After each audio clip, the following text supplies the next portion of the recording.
Rubber വില കുത്തനെ ഇടിഞ്ഞു. 4ാം ഗ്രേഡ് റബ്ബറിന് 179 രൂപയായി കുറഞ്ഞു. തരം തിരിക്കാത്തതിന് 174 രൂപയായി. ഈ സീസണിലെ ഏറ്റവും കുറഞ്ഞ വിലയാണിത്. കൂടുതൽ കർഷകർ വിപണിയിൽ റബ്ബർ എത്തിച്ചതോടെയാണ് വിലയിടിവ് തുടങ്ങിയത്. റബ്ബർ വില കുത്തനെ ഇടിഞ്ഞു.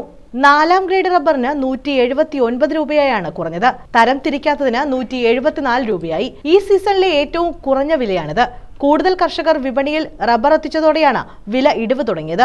വരും ദിവസങ്ങളിലും ഈ പ്രവണത തുടരുമെന്നാണ് വ്യാപാര കേന്ദ്രങ്ങൾ പറയുന്നത്. കഴിഞ്ഞ മാസം സർക്കാർ താങ്ങുവില 180 രൂപയിൽ നിന്ന് 200 രൂപയായി ഉയർത്തിയിരുന്നു. തെരഞ്ഞെടുപ്പിന് മുന്നോടിയായിരുന്നു ഇത്. എന്നാൽ റബ്ബർ ബോർഡ് നിശ്ചയിച്ച വിലയും താങ്ങുവിലയും തമ്മിലുള്ള വ്യത്യാസം നൽകുന്നതിന് കർഷകരിൽ നിന്ന് വിൽപ്പന ബിൽ സ്വീകരിക്കാൻ ബോർഡ് നടപടി സ്വീകരിച്ചിട്ടില്ല. സൈറ്റ് പോലും തുറന്നിട്ടില്ല. ഓരോ കർഷകന്റെയും കൃഷിഭൂമി അനുസരിച്ച് നിശ്ചിത കിലോ റബ്ബർ പ്രതിമാസം 2 തവണയായി ബില്ലാക്കി സംഘങ്ങൾ മുഖേന സ്വീകരിക്കുകയാണ് പതിവ്. അതാത് മാസം പ്രഖ്യാപിക്കുന്ന മാർക്കറ്റ് വിലയും താങ്ങുവിലയും തമ്മിലുള്ള വ്യത്യാസ തുകയാണ് ഇൻസെന്റീവ് എന്ന നിലയിൽ കർഷകർക്ക് നൽകിയിരുന്നത്.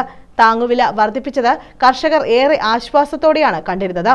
തെരഞ്ഞെടുപ്പ് ഫലപ്രഖ്യാപനം കഴിഞ്ഞതോടെ സർക്കാരിന്റെ നടപടി മന്ദഗതിയിലാകുമോ എന്ന ആശങ്കയും അവർക്കുണ്ട്.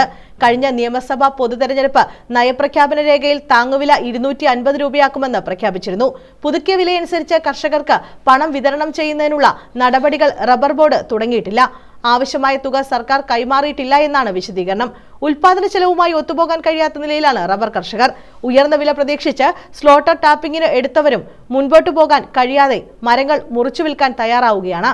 വില കുറഞ്ഞതോടെ കർഷകരും തൊഴിലാളികളും തുല്യ പങ്ക് എന്ന നിലയിൽ ടാപ്പിംഗ് നടത്തുകയാണ് പലയിടത്തും.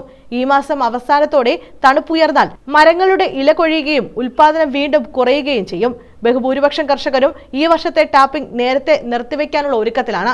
സർക്കാർ അടിയന്തരമായി ഇടപെട്ട് താങ്ങുവില ലഭ്യമാക്കാനുള്ള നടപടി സ്വീകരിക്കണമെന്ന് ചെറുകിട കർഷകർ ആവശ്യപ്പെട്ടു. News desk.